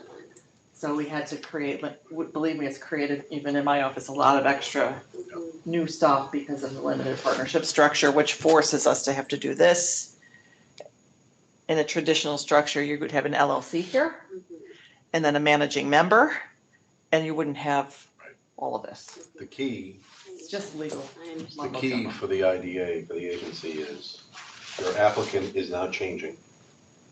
And the general partner of that applicant is the same, which is why we're not in an assignment and assumption. Okay. This is really, for lack of a better phrase, a fiction created to allow the historic tax credit structure to be utilized. If, once the tax credit structures are gone, then you still are with the applicant, who is still subject to all of the requirements that you approved last year as part of the approval resolution, and will be for the term of the project, unless they sell, I forget what the number is, the percentage of, 50%. I think it's a little bit higher, but, you know, whenever they sell, whatever the 30 some odd units, Pilot goes away. everything is gone. Or if they violate the market rent adjust provision that we have. I'm almost hesitant to mention this, but I think the questions are really good, so I want to just make sure folks understand. There are two different flavors of tax credit structures. This is flavor one, which we're stuck with what Chase is willing to do and what the sort of flavor of the day is with the tax credit investors. And this structure is used, and we have tax credit advisors, and this is about 50% of the time, this is the structure with the tax credit investment.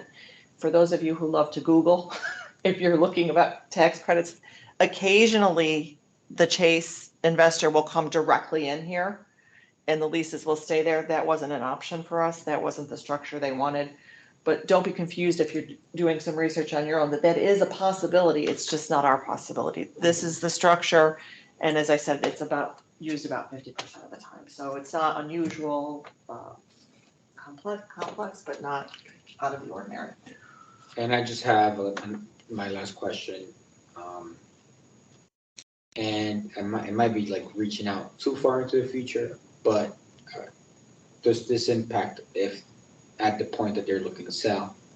Do we see any impact on our end for the IDA? If they start selling the units, does that change anything that we put in?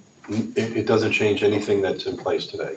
So when, not if, when they start selling units, because that's what eventually you would want them to do at some point, after the first 7 years, okay? The documents say that the pilot is stripped away with respect to that particular unit. That unit goes on the rolls, full freight, okay? And then when they get to the 32 units, I forget what the percentage is, but Let's just say it was 50%. the majority, it was a little bit higher, I think, but let's say 50%. For the When sake. 50% of the units are sold, okay, then the entire financial assistance peels away. Now, there's no recapture at that point, right? It's just gone, and everything is full freight. If they sell during the first 7 years, We can't even sell during the first 5, right, for the tax credit investors. But So if they we were can to only sell- ever sell, if they were to sell Here's 6. 1 unit in the first 7 years after it's operational, then you can recapture under the documents everything that they've received, mortgage recording tax, sales tax, which is their incentive not to do that for the first 7 years. So then you're renting it, correct, we were renting these units for the first 7 years. okay. And they could not sell it as a condominium without doing something to revive the condominium plan, which has been dormant for 25 years. Correct, me and Bob are working on that.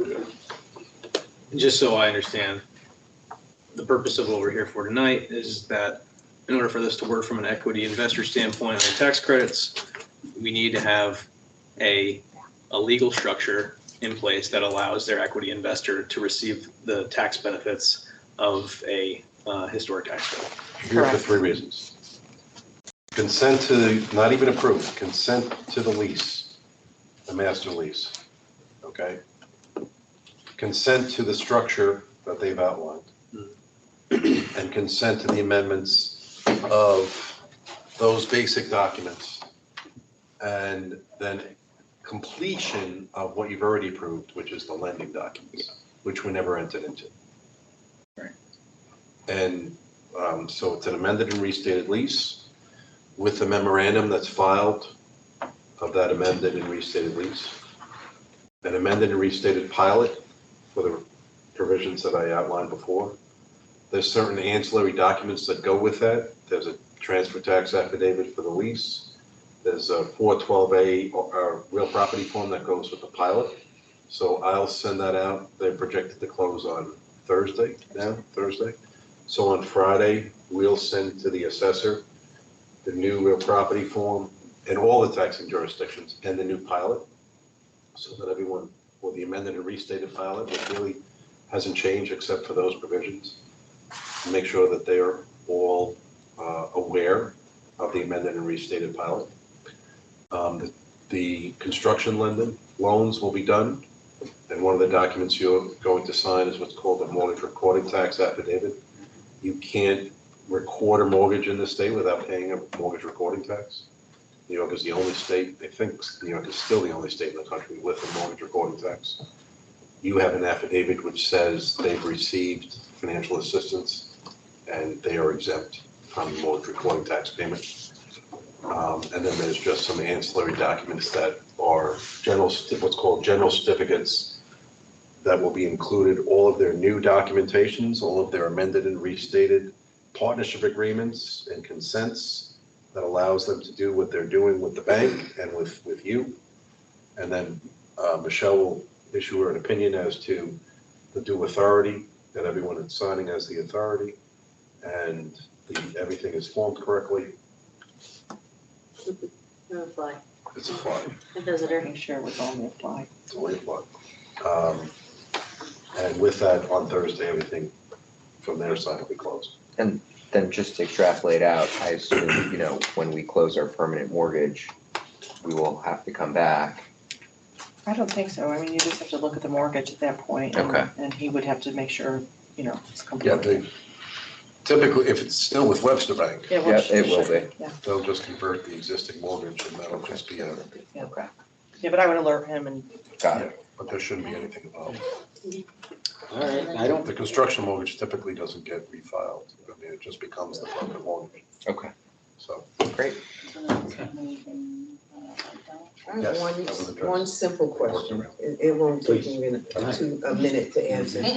Does the Chase community entity coming in the way that they come in, do they consider that a community benefit?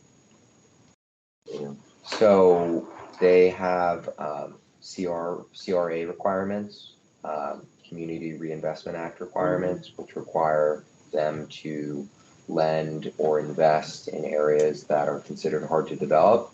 And so I do believe that this tax credit investment, because they're not acting as a bank in this situation, right? They're an investor, does help satisfy that requirement.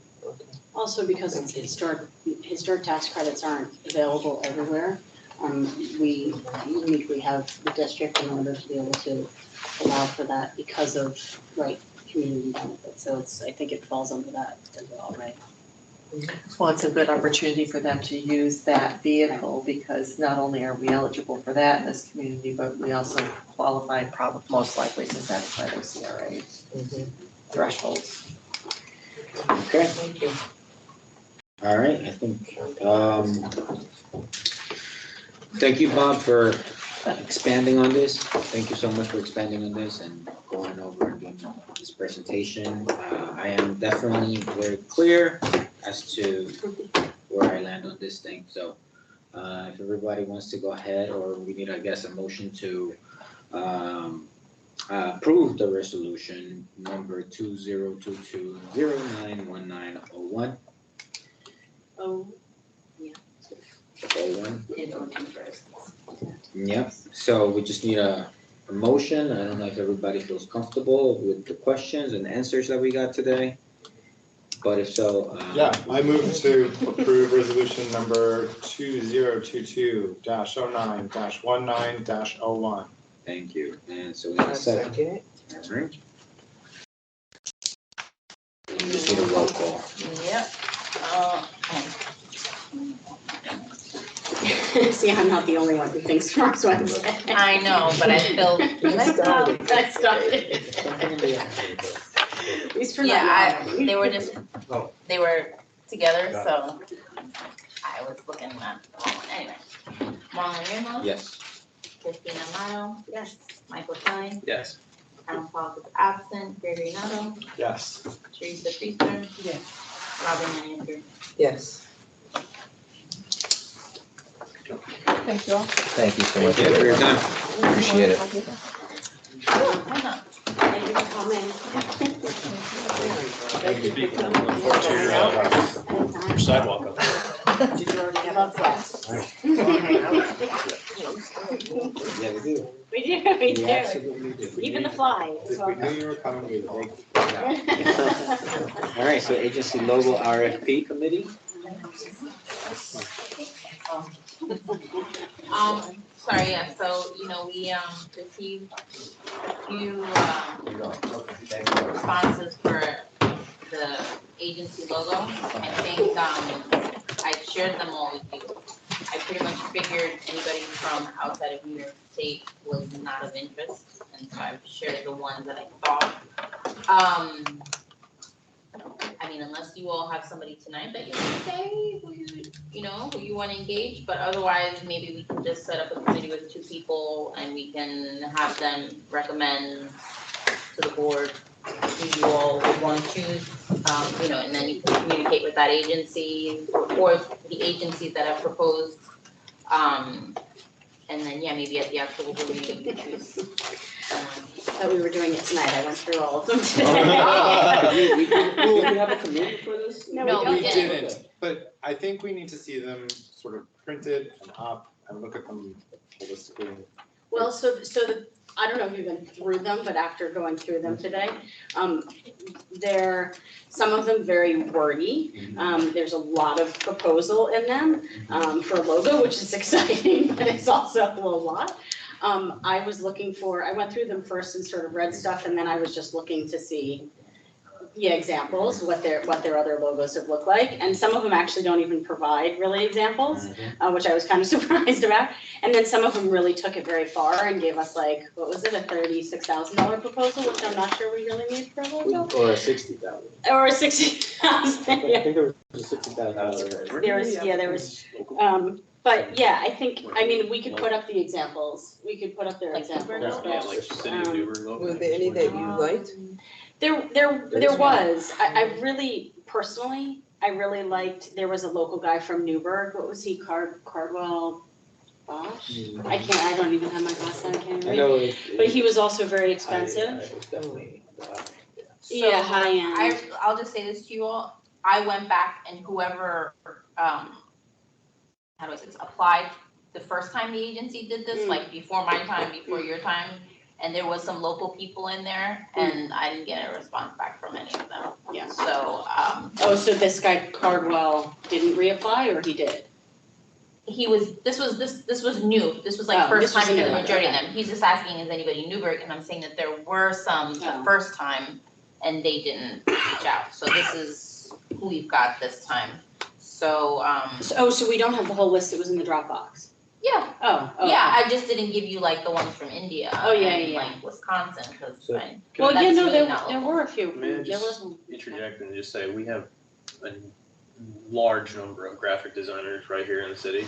And I know it's normally an RFP process, but is it inappropriate to directly reach out to all of them and just say, hey, would you guys like to do this? You can certainly do that. yeah, because we Yeah, really, there's not a problem I was with kind of surprised we don't have I mean, there's any from. so many talented people right Right. we here. have They it probably still posted don't on know the about City it. of Newburgh Facebook. Not to mention, all the numbers are asinine. Yeah, really. Yeah, I know, I mean, it should The be lowest like, one was 30, the lower end was 35. So what you, Yeah, what you, exactly. what you can do is reject what you've received and then essentially reissue, but direct it only to a local. Let's try to see if we can coordinate with the city Facebook page and share it there as well, Yeah, share the link there, We could, but I mean, if you have specific people in mind, then just give me that list and then I can. Well, I'm sure we Yeah, all we do. could- Yeah, Some extent. well, you know, yeah, everybody Yeah. send me whoever Okay. you know that locally does it, and then I can, But even at the Send them a exposure copy of of the the Facebook RFP. page is gonna help a lot. where did I don't know, this just was on our website. Didn't we? No, that wasn't posted. I wasn't on Facebook, okay. Is it an RFP because because of the budget that we have for it? I mean, Because we're a public entity, right? It's kind of a standard. So under I the mean, for some, procurement rules, you Right. have to do a. Under a certain amount of money. right? Now, right, You would that's, hope that it's under 30,000. Right. Which is what I think you're looking for now. So you've done the RFP process. You have, by all accounts, you have bids that you've rejected because the cost is way too high. You can't afford that. So now you're targeting local developers and asking them to submit their bids based on what you've already produced. Not perfectly legal to do that. Okay. So what do we need, a resolution to say that? Yes. Okay, you wanna call it resolution? Yes, I'm sorry, I didn't. No, that's okay. What was it? We just asking for a resolution for Oh, options. resolution. Resolution to issue the RFP to local. Right. What do you call it? Web developers, Yeah. logo. Graphic and brand. Graphic design. design. Graphic Okay, design. so, Yeah. all right. Do so- we have to go cancel this RFP Sure, reject it. first, reject it? I think you've already rejected it. We don't have to make a resolution to do I that. think, All right. I think in your minutes, you can determine that you've already rejected it. Because I think it was unanimous because the cost was too high. Okay. So, okay. So we will reject the bids, I You can will, tell the, you can issue a notice sure, to the. and also could we add just for public record that we weren't satisfied that there weren't local Yeah, absolutely. applicants? Absolutely. City of Right, from Resident, which we know we have a lot of. Absolutely. sure, so, I will reissue exactly what we have. But this time with a targeted list, you know, so it will be open again to everyone who applied previously. Yeah. But with this time with a targeted list, and if you all have my phone number, if you have, certain firms or practices that you know probably were not aware the first time and need an extra nudge to be emailed, then just send it to me and I'll add them to a blast list. And I just want to reinforce that, let's try to work with the City of Newburgh Facebook page so that we can get eyes. 'Cause there's every time anything gets posted on there, it gets shared a lot. And there's even pages that are administrated that have thousands of followers. You know, we might get an influx of people, but I'd rather have a lot to go through that are local. Sure, I will just say that, you know, I can request Yeah. that. That's what I'm saying. I don't Try. know if That's they why- will, you know, That's why I say kind of have to like we're pick try and to work choose with. when. Nick, are you listening? I think that's like a Omar Todd, Well, new chief of staff question. okay, well, that's, yeah, okay. So then I guess we need a motion to Reissue the reissue RFP. the RFP. To I will local. make a motion. I will second it. All right, so, all in favor? Aye. Aye. Okay, so I think that's it for us. Any old business? We pretty much talked about It's everything. for them, but not for you. Yeah. All right, so we need a motion to adjourn. I will make a motion to adjourn. I second it. All in favor? Aye. Thank you, just in Who was time. first and who was second? I made a motion and then I either, second it. yes. Oh, I get to drive into the city right Do you now. want to come over here? Oh, my God. Mr. Ramos? Yes, sir. You want to come over here? Sir. No, yeah, I'm going through, yes. Well, when you're going to meet your namesake. No. Oh, no, I am definitely not. I have. How did that even? I Oh, yes, have, you did. Yeah. early morning in the city tomorrow. Wait, you don't wanna take the 5:15 train like me? I have to be somewhere at 6:45. Oh, no, that's. The retail, the retail. Meeting and then stuff. Yes. But, Thank you guys, very successful first meeting.